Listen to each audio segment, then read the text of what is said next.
In the silence of Sinai's shadow, when the wilderness stretched endless and the people of Israel camped at the foot of the mountain, the voice of the Eternal called forth. From within the tent of meeting, the Lord spoke to Moses, saying, "Speak to the children of Israel and tell them, when any among you brings an offering to the Lord, let it be an offering from the herd or from the flock." Thus begins the law of sacrifice, the meeting point between mortal man and the infinite God, where blood and fire rise like incense to the heavens. The Lord declared, "If the burnt offering is from the herd, let it be a male without blemish. Bring it to the entrance of the tent of meeting, so that it may be accepted before the Lord. Lay your hand upon the head of the animal, and it shall be accepted for atonement on your behalf." And the worshipper would kill the bull before the Lord, while Aaron's sons, the priests, would bring forth its blood and dash it against the altar on every side. The holy ritual began with life laid down and blood poured out, for sin demanded a price. Then the offering was flayed and cut into pieces.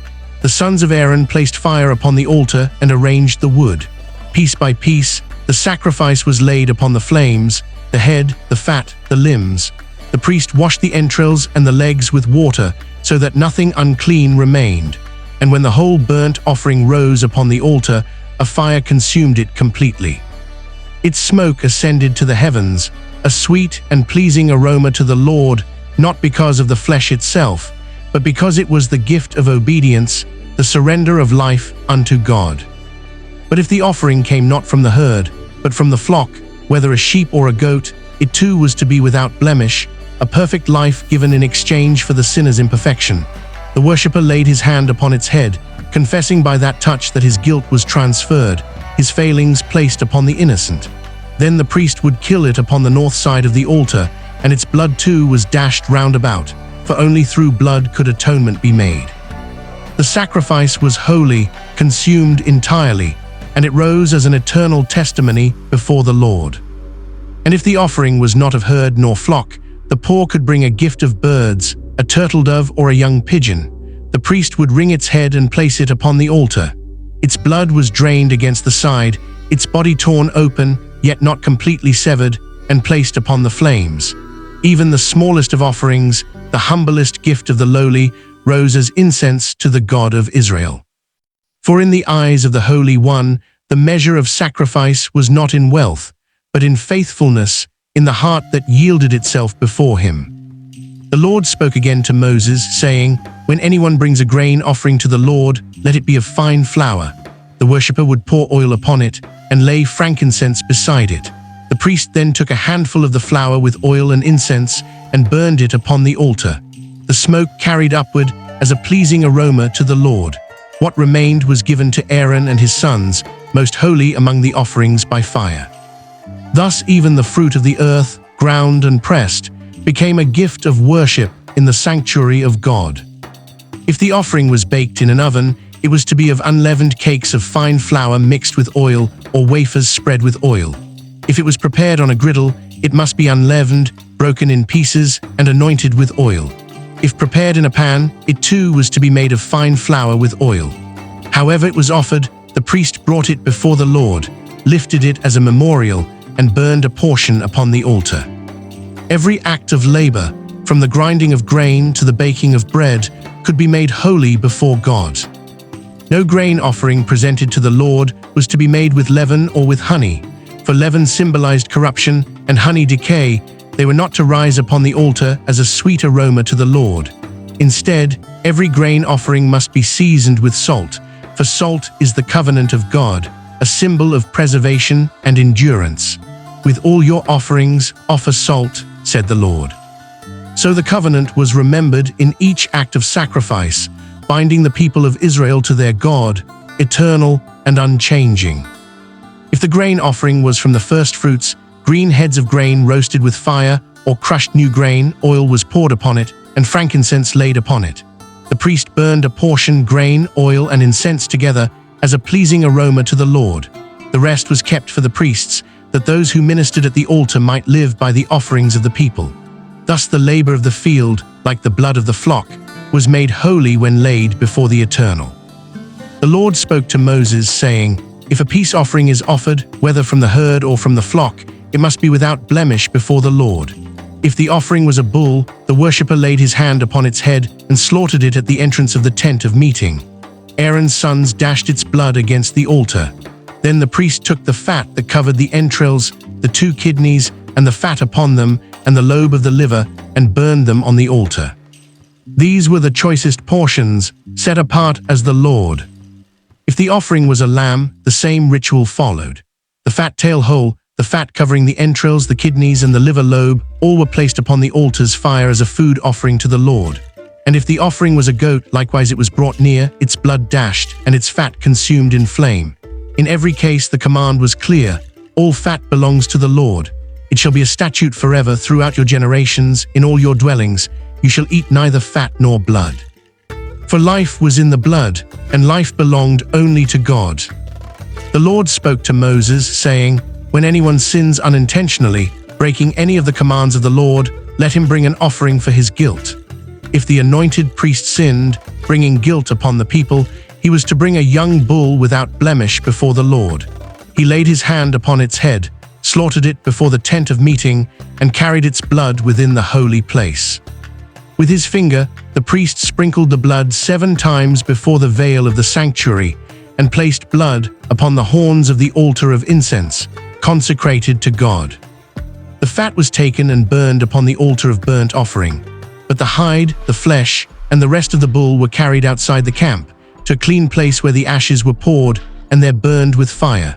Thus the sin offering was wholly consumed, removed from among the people, a sign that guilt was borne away. For sin could not remain in the camp of Israel, it was carried out, cast into the fire, consumed before the face of God.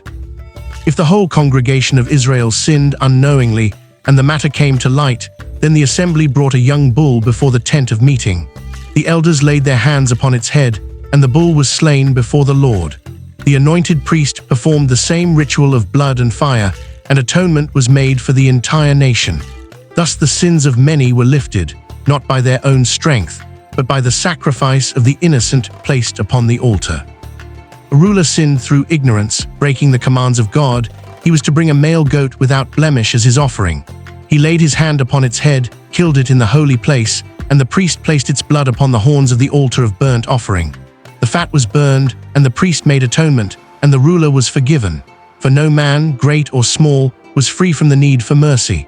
The law of God judged all equally, and the sacrifice covered all who turned in repentance. If an ordinary person sinned unknowingly, he too brought a female goat or lamb without blemish.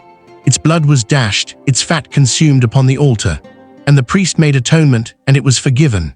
If the person was poor, they could bring 2 turtle doves or 2 young pigeons, one for a sin offering, the other for a burnt offering.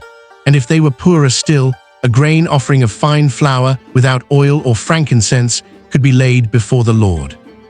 Thus no one was too poor to find forgiveness, and no guilt too small to be cleansed by God.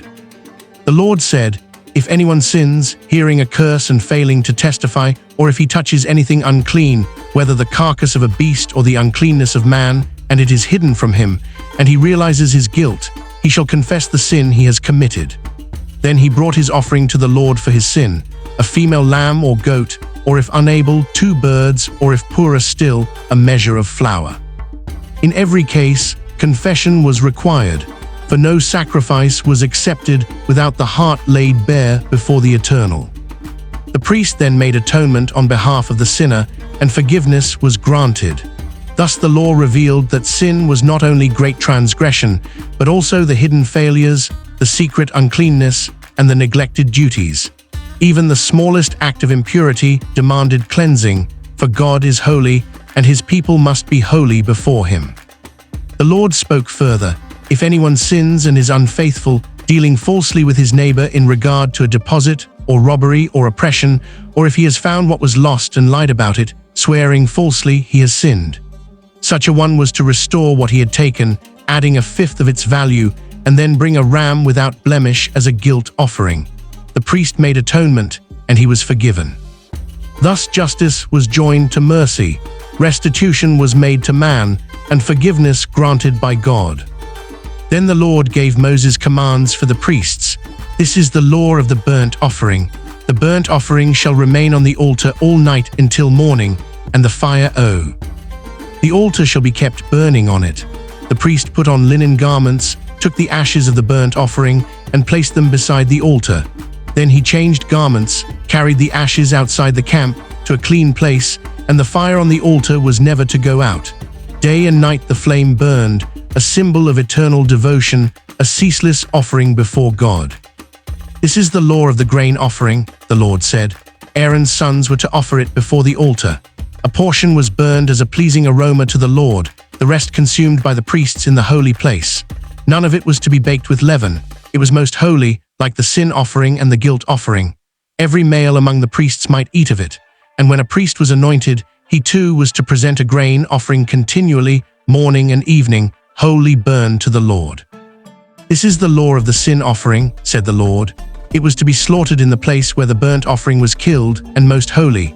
The priest who offered it ate it in the holy place. Whatever touched the flesh became holy. The blood was not to be eaten but poured out, and any vessel in which the flesh was boiled was to be broken if of clay, or scoured if of bronze. For the offerings were holy, and no defilement could remain near them. Thus the sanctuary was guarded by purity, and holiness encircled the altar of God.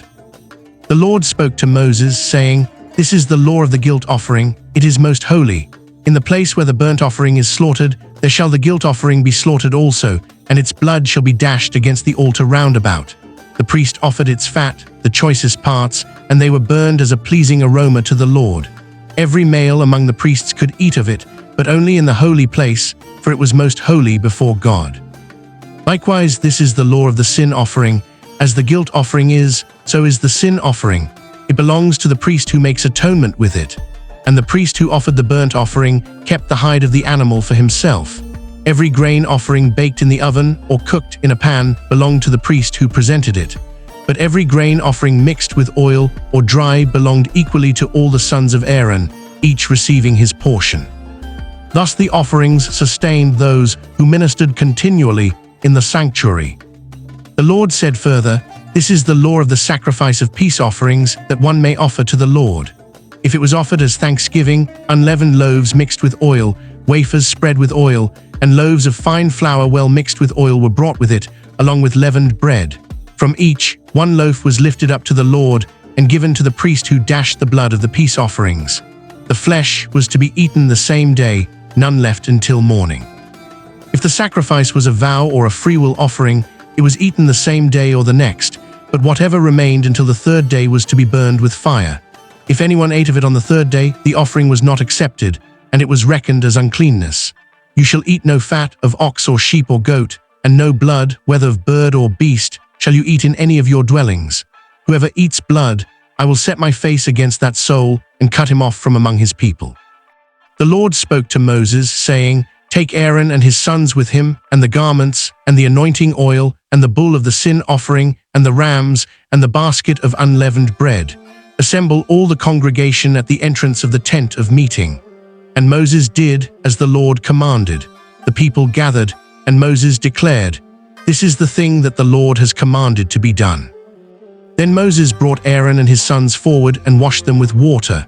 He clothed Aaron with the tunic, bound the sash, clothed him with the robe, and placed upon him the ephod. He girded him with the skillfully woven band, fastened it, and placed the breastpiece upon him. Into the breastpiece he put the Urim and the Thummim. He set the turban on his head, and upon the turban the golden plate, the holy crown, as the Lord had commanded. Moses took the anointing oil and anointed the tabernacle and all that was in it, consecrating them. He sprinkled the altar 7 times, anointed it with its utensils, the basin and its base, consecrating them. He poured oil on Aaron's head, anointing him to consecrate him. Then Moses brought Aaron's sons and clothed them with tunics, sashes, and caps, as the Lord commanded. Thus the priesthood was ordained before the eyes of the people, marked forever as holy unto the Lord. Then the bull of the sin offering was brought. Aaron and his sons laid their hands upon its head, and Moses slaughtered it. He placed its blood upon the horns of the altar with his finger, purifying it, and poured the rest at the base. The fat, the kidneys, and the liver were burned, but the flesh and hide were burned outside the camp. A ram was then offered as a burnt offering, wholly consumed by fire, a pleasing aroma to the Lord. Another ram, the ram of ordination, was brought. and its blood was placed on the right ear, right thumb, and right big toe of Aaron and his sons, consecrating all their service to God. Moses took the fat, the right thigh, and 1 loaf of bread, 1 cake of oiled bread, and 1 wafer, and placed them on the hands of Aaron and his sons. They waved them as a wave offering before the Lord. Then Moses burned them on the altar. Moses then took the breast as his portion and sprinkled oil and blood on Aaron and his garments, consecrating him and his sons forever. Aaron and his sons were commanded to remain at the entrance of the tent of meeting 7 days and nights, until their ordination was complete. On the 8th day, Moses summoned Aaron and his sons and the elders of Israel. He said, "Take a bull calf for a sin offering and a ram for a burnt offering without blemish, and offer them before the Lord. Tell the people of Israel to take a male goat for a sin offering, a calf and a lamb for a burnt offering, and an ox and a ram for peace offerings, and a grain offering mixed with oil. For today the Lord will appear to you." So they brought what Moses commanded before the tent of meeting, and all the congregation drew near and stood before the Lord. And Moses said, "This is the thing that the Lord commanded you to do, and the glory of the Lord shall appear to you." Then Moses told Aaron to draw near to the altar and offer his sacrifices for himself and for the people, making atonement. Aaron slaughtered the calf of the sin offering for himself, and his sons brought him the blood, which he placed on the horns of the altar and poured out at its base. Aaron offered the burnt offering and the grain offering as commanded. He killed the ox and the ram for the peace offerings for the people, and the sons of Aaron presented the blood, which he dashed against the altar. The fat portions were burned on the altar, and the breast and right thigh were waved before the Lord as Moses commanded. Thus the sacrifices for both priest and people were completed, and the altar burned with the fire of devotion. Then Aaron lifted up his hands toward the people and blessed them, and he came down from offering the sin offering, the burnt offering, and the peace offerings. Moses and Aaron entered the tent of meeting, and when they came out they blessed the people, and the glory of the Lord appeared to all Israel. Fire came forth from before the Lord and consumed the burnt offering and the fat on the altar, and when all the people saw it, they shouted and fell on their faces in holy fear. But on that day, when the glory of the Lord blazed from the altar, tragedy struck among the sons of Aaron. Nadab and Abihu, priests consecrated with holy oil, took their censers and placed fire within them. Yet they brought before the Lord strange fire, which he had not commanded. In arrogance or carelessness, they crossed the boundary of holiness, and fire came forth from the presence of the Lord and consumed them, and they died before him. In the sight of all Israel, the priests who stood closest to God were struck down for defying his holiness. Moses said to Aaron, "This is what the Lord has spoken. Among those who are near me I will be sanctified, and before all the people I will be glorified." And Aaron held his peace, struck with grief yet silent before the justice of God. Then Moses called the relatives of Aaron to carry the bodies of Nadab and Abihu outside the camp. The priesthood was warned forever.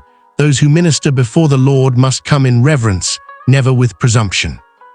The Lord spoke to Aaron directly, "Drink no wine or strong drink, neither you nor your sons, when you go into the tent of meeting, lest you die. It shall be a statute forever throughout your generations. You must distinguish between the holy and the common, between the unclean and the clean. You must teach the people of Israel all the statutes that I have spoken through Moses." Thus the priesthood was bound by law to guard both their conduct and their teaching, lest they profane the sanctuary of God. The Lord spoke to Moses and Aaron, saying, "Speak to the people of Israel. These are the living things you may eat among the animals on the earth. Every animal that parts the hoof and chews the cud, such you may eat. But the camel, the rock badger, the hare, and the pig are unclean to you. They chew not the cud or do not part the hoof. Their flesh you shall not eat, and their carcasses you shall not touch, for they are unclean." Thus even the food of daily life was marked by holiness. Among the waters, whatever has fins and scales you may eat, but all that has not fins and scales in the seas or rivers is detestable to you. Of birds, these you shall detest: the eagle, the vulture, the osprey, the raven, the ostrich, the owl, the seagull, the hawk. And all the bats, winged insects that go on all fours are unclean, except those with jointed legs for leaping, such as locusts, crickets, and grasshoppers. Every creeping thing that swarms on the ground is detestable, Whoever touches them becomes unclean. The Lord declared, "Do not make yourselves detestable with any swarming thing that crawls on the earth. For I am the Lord your God. Consecrate yourselves and be holy, for I am holy. Do not defile yourselves with any creature that moves upon the ground, for I am the Lord who brought you up out of the land of Egypt to be your God. You shall therefore be holy, for I am holy." Thus the diet of Israel was sanctified, a daily reminder that they were set apart as God's own possession. The Lord spoke to Moses, saying, "If a woman conceives and bears a male child, she shall be unclean 7 days, as in the days of her menstruation. On the 8th day the child shall be circumcised. Then she shall continue 33 days in the blood of her purification. She shall not touch anything holy or come into the sanctuary until the days are completed. If she bears a female child, she shall be unclean 2 weeks, as in her menstruation, and she shall continue 66 days in the blood of her purification. When the days of her purification are completed, she is to bring to the priest at the entrance of the tent of meeting a lamb for a burnt offering and a pigeon or turtle dove for a sin offering.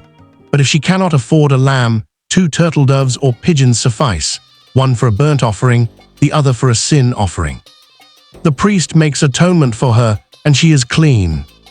The Lord spoke to Moses and Aaron, saying, "When a person has on the skin of his body a swelling or an eruption or a spot, and it turns into a case of leprous disease, he shall be brought to Aaron the priest or one of his sons.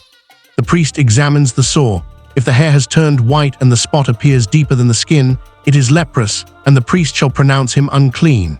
If not, he isolates the person 7 days, then examines again. If it has spread, he is unclean. If it has faded, he is clean." Leprosy of garments was also judged. If a garment of wool or linen or leather had a mark of greenish or reddish disease, it was shown to the priest. If after 7 days the disease had spread, the garment was burned in fire, for it was unclean. But if the spot faded, the garment was washed and set aside. If the plague returned, it was to be destroyed with fire.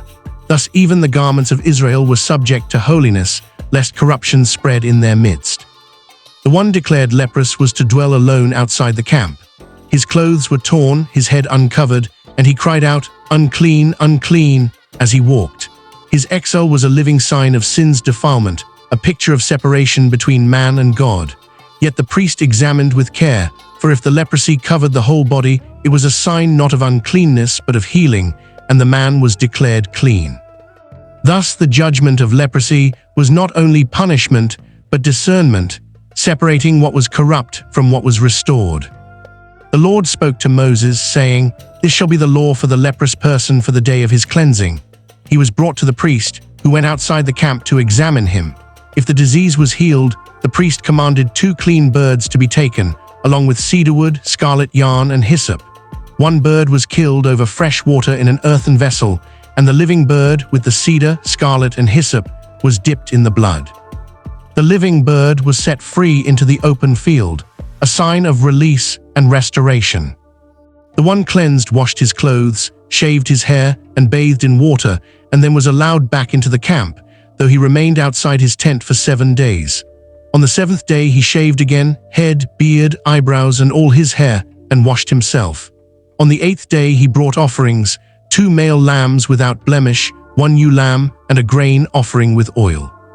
The priest took some of the blood of the guilt offering and put it on the right ear, right thumb, and right big toe of the cleansed man, consecrating him anew before the Lord. If the one cleansed was poor, he brought only 1 lamb for a guilt offering, along with 2 turtle doves or pigeons, 1 for a sin offering and 1 for a burnt offering. The priest made atonement, and he was declared clean. The same law applied to houses with leprous disease. The priest examined, purified, or commanded the house to be torn down if the plague spread. Thus holiness touched both flesh and stone, and all defilement was purged from the camp of Israel. The Lord spoke to Moses and Aaron, saying, "Speak to the people of Israel. When any man has a discharge from his body, his discharge is unclean. Whether it flowed or was stopped, his uncleanness remained. Every bed he lay upon was unclean, every seat he touched was unclean. Whoever touched him was unclean until evening and must wash his clothes and bathe in water. When he was cleansed, he brought 2 birds, 1 for a sin offering and 1 for a burnt offering, and the priest made atonement. Likewise, when a man emitted seed, he was unclean until evening, and all touched by it was unclean. When a woman had her monthly flow, she was unclean for 7 days, and whoever touched her was unclean until evening. Every bed she lay upon was unclean, every object she touched was unclean. Whoever lay with her became unclean for 7 days, and if she had a discharge beyond her time, she remained unclean all the days it continued. After cleansing, she brought offerings, and the priest made atonement. The Lord declared, "Thus you shall keep the people of Israel separate from their uncleanness, lest they die in their uncleanness by defiling my tabernacle that is in their midst." The law of discharges, for men and for women, for the one who has them and the one who touches them, was given so that Israel might walk in purity. For the presence of the Lord dwelt among them, and his dwelling could not be profaned. After the death of Nadab and Abihu, the Lord spoke to Moses, saying, "Tell Aaron your brother not to come at any time into the holy place inside the veil, before the mercy seat that is on the ark, lest he die. For I will appear in the cloud over the mercy seat." But once a year, on the Day of Atonement, Aaron was to enter with sacrifice to make atonement for the people. This was the most solemn day of Israel's calendar, when the sins of the nation were borne away. Aaron brought a bull for a sin offering for himself and his household. He took 2 male goats from the congregation and cast lots over them, one lot for the Lord and the other for Azazel, the scapegoat. The goat for the Lord was offered as a sin offering, but the goat for Azazel was presented alive before the Lord to be sent into the wilderness, carrying away the iniquities of the people. Thus the sins of Israel were confessed and removed, borne into desolation. Aaron slaughtered the bull, and taking incense and the blood, he entered the Holy of Holies behind the veil. He placed incense upon the fire before the Lord, so that the cloud covered the mercy seat. He sprinkled the blood on the mercy seat and before it 7 times, making atonement for himself. Then he killed the goat for the sin of the people, and likewise brought its blood inside the veil. The blood cleansed the sanctuary from the sins of Israel, for the dwelling place of God must be purified from the defilement of his people. The live goat was brought. Aaron laid both hands upon its head, confessing over it all the sins of the children of Israel, all their transgressions, all their iniquities. They were placed upon the head of the goat, and it was sent into the wilderness by the hand of a man appointed. The goat bore all their sins to a desolate land, and it was released into the wilderness. Thus atonement was made by blood upon the altar, and by the scapegoat bearing away the guilt of the nation. When atonement was complete, Aaron bathed his flesh in water, put on his garments, and offered the burnt offerings of himself and the people. The fat of the sin offering was burned upon the altar, and the bodies carried outside the camp and consumed by fire. This statute was to be kept forever. On the 10th day of the 7th month, Israel was to afflict themselves, doing no work, for on that day atonement was made for them to cleanse them. It was a Sabbath of solemn rest, and the people were cleansed before the Lord. The Lord spoke to Moses, saying, "Speak to Aaron, to his sons, and to all Israel. If anyone kills an ox or lamb or goat within the camp or outside it, and does not bring it to the entrance of the tent of meeting to present it as an offering to the Lord, blood shall be imputed to that man. He has shed blood, and that man shall be cut off." All sacrifices were to be brought to the altar of the Lord, that the people might not offer sacrifices to demons, after whom they had prostituted themselves. "This shall be a statute forever," said the Lord. "No one among you shall eat blood, nor any stranger who sojourns among you, for the life of the flesh is in the blood, and I have given it to you upon the altar to make atonement for your souls. For it is the blood that makes atonement by the life. Whoever eats blood, I will set my face against him, and he shall be cut off." Thus the blood was holy, the very symbol of life itself, reserved for sacrifice to God alone. The Lord spoke to Moses, saying, "Speak to the people of Israel and say to them, I am the Lord your God. You shall not do as they do in the land of Egypt where you lived, nor as they do in the land of Canaan to which I am bringing you. You shall not walk in their statutes. You shall follow my rules and keep my statutes and walk in them. I am the Lord your God." Thus the people were called to be different, holy, distinct, and separate from the nations. Then the Lord gave his commands. None shall approach any near relative to uncover nakedness. The nakedness of father or mother, son or daughter, brother or sister, grandson or granddaughter, uncle or aunt, all were forbidden. A man shall not take both a woman and her daughter, nor her son's daughter, nor her daughter's daughter. These were abominations, and they defiled the family bond, which God had made sacred. A man shall not lie with a woman during her menstrual uncleanness. He shall not lie with his neighbor's wife to defile himself with her. He shall not offer his children to Molech, profaning the name of the Lord by passing them through the fire. He shall not lie with a male as with a woman, for it is abomination. He shall not lie with an animal, nor shall any woman give herself to one. These were perversions, corruptions of the holy design of God. The Lord warned, "Do not defile yourselves by these things, for by them the nations I am driving out before you have become unclean. The land became defiled, and I punished its iniquity, and the land vomited out its inhabitants. But you shall keep my statutes and my rules, and do none of these abominations. Thus the land will not vomit you out when you defile it, as it vomited out the nations before you. I am the Lord your God." The Lord spoke to Moses, saying, "Speak to all the congregation of the people of Israel and say to them, You shall be holy, for I the Lord your God am holy." Each was commanded to honor father and mother, to keep the Sabbaths, and to turn not to idols or molten gods. Peace offerings must be eaten within their appointed time, for nothing corrupted was to remain before the Lord. In these commands, holiness touched every corner of life, home, worship, and work. The Lord declared, "When you reap the harvest of your land, do not reap to the very edges, nor gather the gleanings, nor strip your vineyard bare. Leave them for the poor and the sojourner. I am the Lord your God. Do not steal, do not lie, do not swear falsely by my name. Do not oppress your neighbor or rob him. Do not curse the deaf or put a stumbling block before the blind, but fear your God." Thus holiness was measured not only in ritual, but in love and justice. The Lord continued, "You shall do no injustice in court. Do not show partiality to the poor or defer to the great, but in righteousness shall you judge your neighbor. Do not slander. Do not hate your brother in your heart, but reason with him, lest you incur sin because of him. Do not take vengeance or bear a grudge, but love your neighbor as yourself. I am the Lord." In these words, the eternal command of love was spoken, the heart of holiness revealed. "You shall keep my statutes. Do not breed animals of two kinds. Do not sow your field with two kinds of seed. Do not wear garments of two kinds of material. When you plant a tree, its fruit shall be forbidden for 3 years. In the 4th year, all its fruit shall be holy to the Lord. In the 5th, it shall be yours to eat. Do not eat with blood. Do not practice witchcraft or soothsaying. Do not cut your body for the dead, nor tattoo yourselves. Keep my Sabbaths, reverence my sanctuary, and turn not to mediums or necromancers." The Lord ended, "You shall rise before the gray head and honor the face of an old man. You shall not wrong the sojourner, but you shall love him as yourself, for you were strangers in the land of Egypt. You shall have just balances, weights, and measures.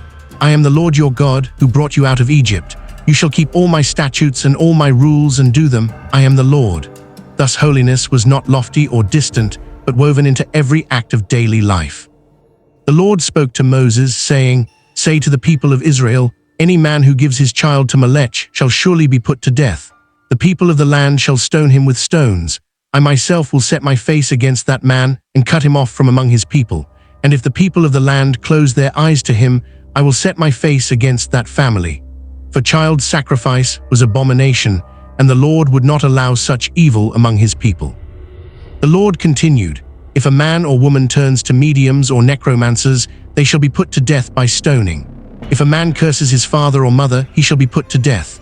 If a man commits adultery with his neighbor's wife, both adulterer and adulteress shall be put to death. If a man lies with his father's wife, or with his daughter-in-law, or with another man as with a woman, or with an animal, all who do such things shall be cut off or put to death, for they have committed abomination." The Lord spoke with thunder, "You shall therefore keep all my statutes and all my rules and do them, that the land where I am bringing you to live may not vomit you out. You shall not walk in the customs of the nations that I am driving out before you, for they did all these things, and I detested them. But I have set you apart from the peoples. You shall be holy to me, for I the Lord am holy, and I have separated you from the peoples, that you should be mine." The Lord spoke to Moses, saying, "Speak to the priests, the sons of Aaron, and say to them, None shall make himself unclean for the dead among his people, except for his closest relatives, his mother, father, son, daughter, or brother. They were not to shave bald patches on their heads, nor cut the edges of their beards, nor make cuts in their flesh. For the priests were holy to their God, and they bore the offerings of the Lord. They were set apart as sacred. The priest shall not marry a woman defiled by prostitution, nor one who has been divorced from her husband, for he is holy to his God. The high priest, above his brothers, upon whose head the anointing oil was poured, and who is consecrated to wear the holy garments shall not uncover his head or tear his clothes. He shall not go near the body of any dead person, even his own father or mother. He shall take as his wife only a virgin of his own people, that he may not profane his offspring among the people. The Lord also said to Moses, "Speak to Aaron, saying, None of your offspring throughout their generations who has a blemish may approach to offer the food of his God. For no man who is blind, lame, mutilated, deformed, with broken foot or hand, hunchbacked, dwarfed, with eye defect, itching disease, scabs, or crushed testicles may come near to present the offerings. He may eat of the holy food, but he shall not approach the veil or the altar." For the sanctuary was a place of wholeness and perfection, reflecting the holiness of the Lord. The Lord spoke to Moses, saying, "Speak to Aaron and his sons, so that they abstain from the holy things of the people of Israel, which they dedicate to me, so that they do not profane my holy name. I am the Lord. If any priest approached the holy gifts while unclean, he would be cut off from before the Lord. Whoever touched an unclean thing, or had a bodily discharge, or touched a corpse, or lay with a woman in impurity, was unclean until evening. He must wash with water before touching the sacred offerings. No outsider was to eat of the holy things. A priest's hired servant or guest could not partake, but a slave purchased with his money might eat of it. If a daughter of a priest married an outsider, she could no longer eat of the holy offerings, but if she returned to her father's house as a widow or divorced, without children, she could once again share in the sacred food. The gifts of the altar were to remain pure, guarded by reverence. The Lord then commanded, "When anyone of the house of Israel or of the sojourners offers a burnt offering as a vow or freewill offering, it must be a male without blemish from the herd, sheep or goats. Blind, injured, maimed, diseased, scabbed, or crushed animals were not acceptable. The sacrifice must be whole without defect to be accepted by the Lord. You shall not profane my holy name, that I may be sanctified among the people of Israel. I am the Lord who sanctifies you, who brought you out of Egypt to be your God. I am the Lord." The Lord spoke to Moses, saying, "Speak to the people of Israel and say to them, These are the appointed feasts of the Lord, that you shall proclaim as holy convocations. They are my appointed feasts. 6 days' work shall be done, but on the 7th is a Sabbath of solemn rest, a holy convocation. It is a Sabbath to the Lord in all your dwellings. Thus time itself was made holy, each week marked by rest, worship, and remembrance." The Lord declared the feast of Passover and the feast of unleavened bread. In the first month, on the 14th day at twilight, was the Passover of the Lord. On the 15th day was the feast of unleavened bread, 7 days long. On the 1st and 7th days, there was a holy convocation, no work done. For 7 days, offerings by fire were made. The people remembered their deliverance from Egypt, eating bread without leaven, recalling the night the Lord struck Egypt and spared his people. The Lord then spoke of the feast of firstfruits. When Israel entered the land and reaped its harvest, they were to bring a sheaf of the firstfruits to the priest. He would wave it before the Lord, with a male lamb without blemish as a burnt offering, grain mixed with oil, and wine as a drink offering. None of the new harvest could be eaten until this offering was made. Thus the first of the earth's increase was consecrated to God, acknowledging him as the giver of all fruitfulness. Then came the Feast of Weeks, later called Pentecost. 7 full weeks after the first fruits, on the 50th day, the people brought grain offerings of new flour, 2 loaves baked with leaven as first fruits to the Lord. Along with them came 7 lambs, a bull and 2 rams as burnt offerings, a male goat as a sin offering, and 2 lambs as peace offerings. The priest waved them before the Lord, and the day was proclaimed as a holy convocation. No ordinary work was to be done, for it was a day of joy, celebrating the harvest and the generosity of God. The Lord spoke of the 7th month, the holiest of all. On the first day was the Feast of Trumpets, a day of rest, proclaimed with blasts of horns, a memorial before the Lord. On the 10th day was the Day of Atonement, when the people afflicted their souls, and the priest made atonement for all Israel. On the 15th day was the Feast of Booths, lasting 7 days. The people dwelt in booths made of branches, remembering how their fathers lived in tents in the wilderness. On the 8th day there was a solemn assembly, a closing convocation. Thus the calendar of Israel was sanctified with times of joy, repentance, and remembrance. The Lord spoke to Moses, saying, Command the people of Israel to bring pure oil from beaten olives for the lamp, that a light may be kept burning continually. Aaron was to keep it in order from evening to morning before the Lord, outside the veil of the testimony in the tent of meeting. It was a statute forever that the lamps might burn continually before the Lord. The light of the sanctuary was never to go out, a symbol of God's eternal presence. Lord also commanded, take fine flour and bake 12 loaves, 2/10 of an ephah in each loaf. Set them in 2 rows, 6 in each row, upon the table of pure gold before the Lord. Put pure frankincense on each row, that it may be a memorial portion, a food offering to the Lord. Every Sabbath day Aaron shall arrange it before the Lord regularly. It is an everlasting covenant for the people of Israel. The bread shall belong to Aaron and his sons, who shall eat it in a holy place. Thus the lamp and the bread stood as signs, light and nourishment, in the presence of God. Then an event occurred. The son of an Israelite woman, whose father was an Egyptian, went out among the people. In a quarrel he blasphemed the name and cursed. They brought him to Moses and placed him in custody, awaiting the Lord's command.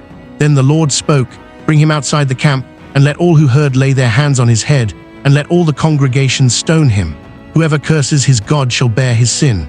Whoever blasphemes the name of the Lord shall surely be put to death. Thus the fear of God's name was established among the people. The Lord concluded, whoever takes a human life shall be put to death. Whoever kills an animal shall make restitution life for life. If anyone injures his neighbor, as he has done, so it shall be done to him, fracture for fracture, eye for eye, tooth for tooth. He who kills an animal shall make it good, and he who kills a man shall be put to death. You shall have one rule for the sojourner and for the native, for I am the Lord your God. And the people of Israel did as the Lord commanded, bringing the blasphemer outside the camp and stoning him with stones. The Lord spoke to Moses on Mount Sinai, saying, Speak to the people of Israel and say, When you come into the land that I give you, the land shall keep a Sabbath to the Lord. 6 years you shall sow your field, prune your vineyard, and gather in its fruit. But in the 7th year there shall be a Sabbath of solemn rest for the land, a Sabbath to the Lord. They were not to sow or reap, but whatever grew naturally could be eaten. The land itself was to rest, for it belonged to God. The Lord declared, You shall count 7 Sabbaths of years, 7 times 7 years, so that the time of 7 Sabbaths of years shall be 49 years. Then you shall sound the loud trumpet on the day of atonement in the 50th year, and you shall consecrate the 50th year and proclaim liberty throughout the land to all its inhabitants. This was the Jubilee, a year of freedom and restoration. Each one was to return to his property, and debts were released, for the land and the people belonged to the Lord. In the Jubilee, land was not sold forever, for the earth was the Lord, and Israel were but strangers and sojourners with him. If one became poor and sold part of his land, his nearest relative was to redeem it. If he could not, and no one redeemed it, it would return to him in the Jubilee. Houses in walled cities could be redeemed for a year, if not, they remained sold. But houses in villages returned in the Jubilee. The land, the homes, and the families were never lost forever, for God was their true owner and redeemer. The Lord commanded mercy toward the poor. If your brother becomes poor and cannot maintain himself, you shall support him as though he were a stranger or a sojourner, and he shall live with you. Take no interest from him, but fear your God, that your brother may live beside you. If one became a slave due to poverty, he was not to be treated harshly, but as a hired worker, and in the Jubilee he was set free. For the children of Israel were servants of the Lord, whom he brought out of Egypt. They were not to be sold as slaves forever. The Lord spoke, You shall not make idols or erect carved images or pillars, and you shall not bow yourselves to them, for I am the Lord your God. Keep my Sabbaths and reverence my sanctuary. Then came the covenant blessings. If they walked in his statutes and kept his commandments, the Lord would give rains in their season, and the land would yield its increase. The threshing would last until the grape harvest, and the grape harvest until sowing. They would eat their bread in fullness, and dwell in their land securely.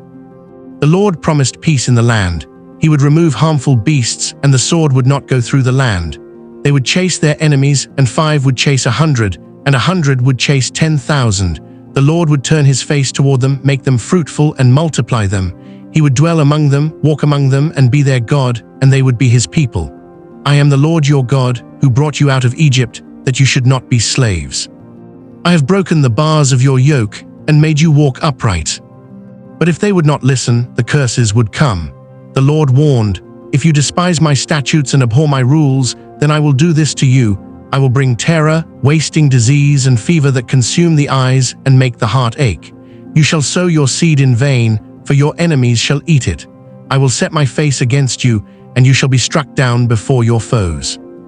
If they still would not turn, the punishments would intensify sevenfold. The Lord would break the pride of their power, make the heavens like iron and the earth like bronze. The land would yield no fruit. Wild beasts would bereave them of children, destroy livestock, and make them few. If still they resisted, the sword would come upon them, bringing vengeance for the covenant. Pestilence and famine would consume them, and their cities would be laid waste. The most dreadful warning came last. If in stubbornness they still refused, then the Lord would scatter them among the nations. Their land would be desolate, and their cities laid waste. They would eat the flesh of their sons and daughters in desperation. Their sanctuaries would be laid to ruin, and the land would enjoy its Sabbaths while they languished in exile. Yet even in wrath, the Lord remembered mercy, but if they confess their iniquity and the iniquity of their fathers. If then their uncircumcised heart is humbled, I will remember my covenant with Jacob, with Isaac, and with Abraham. I will not utterly destroy them, for I am the Lord their God. The Lord spoke to Moses, saying, Speak to the people of Israel. When anyone makes a vow to the Lord involving the valuation of persons, the priest shall set the value according to the age. From 20 to 60 years, the value shall be 50 shekels of silver for a male, 30 for a female. For those younger or older, the value shall be less. The poor who could not afford the full price would pay what the priest determined, so that no vow would be withheld from God. If an animal was vowed to the Lord, it became holy. If it was unclean, the priest would value it, and it could be redeemed by adding a fifth of its value. If a house was vowed, the priest would set its worth. If redeemed, a fifth was added. If land was dedicated, its value was based on the seed required for sowing. If not redeemed, it was holy to the Lord. Nothing devoted by destruction, whether man or beast or land, could be redeemed. It was most holy, belonging to God. All tithes of the land, whether seed of the ground or fruit of the trees, were the Lord's. Every 10th animal of the herd or flock was holy to the Lord. These were not to be exchanged. If anyone did so, both the first and the substitute became holy. Thus the book of Leviticus closed with the solemn words, These are the commandments that the Lord commanded Moses for the people of Israel on Mount Sinai.